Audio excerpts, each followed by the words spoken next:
کل شام کو رات کو میری IMF کی جو مینیجنگ ڈائریکٹر ان کی مجھے کال آئی تو میں نے کہا کہ میں آپ کو یہ بتانا چاہتا ہوں شرائط کو پوری طرح اس پر عمل پیرا ہوں گے، لیکن غریب آدمی کو میں ان کے اوپر مزید بوجھ نہیں ڈال سکتا، امیروں کے اوپر ہم نے ٹیکس لگایا ہے۔ تو اس نے کہا کہ وزیر اعظم میں سمجھتی ہوں پوری طرح میں آپ کی مشکل کو، نے کہا آپ اپنی ٹیم بجوائیں تاکہ جو 9th ریویو ہے IMF کا وہ مکمل ہو، تاکہ اس کے بعد ہمیں IMF سے جو اس کی قسط ملنی ہے وہ ہمیں ملے۔ تو اس نے کہا جی میں آپ کی بات درست ہے، میں اگلے 2-3 دن میں ٹیم آ جائے گی۔ پھر میں نے ان کو کہا، مجھے کہنے لگی کہ آپ کے جو دوست ممالک ہیں چین کا اور سعودی عرب کا کیا صورتحال ہے؟ میں نے کہا بالکل ہمارے دوست ممالک ہیں، وہ ہمارے ساتھ کھڑے ہیں اور کھڑے رہیں گے۔ آج ہی چین کے وزیر اعظم نے مجھے بتایا کہ آپ کی ان سے ملاقات ہوئی تھی اور انہوں نے آپ کو بڑے واشگاف الفاظ میں کہا کہ پاکستان ہمارا ایک برادر ملک ہے، ہم پاکستان کے ساتھ کھڑے ہیں۔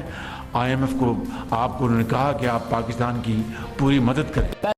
تو سن لیا آپ نے کہ کس طرح سے شہباز شریف صاحب کی ایک یہ آڈیو لیک ہوئی ہے، یا بلکہ انہوں نے خود یہ تسلیم کر لیا کہ پاکستان ڈیفالٹ ہونے کے بہت زیادہ قریب پہنچ چکا ہے، تو وہ مزید مہنگائی بھی ہو سکتی ہے، ملک اندھیروں میں ڈوب سکتا ہے۔ تو اس سارے کے پیچھے کیا کھیل کھیلا جا رہا ہے، کیا ہو رہا ہے، تو آنے والے وقتوں میں یہ غریب عوام کے اوپر بوجھ ہوگا۔ تو چینل کو ضرور سبسکرائب کر دیں۔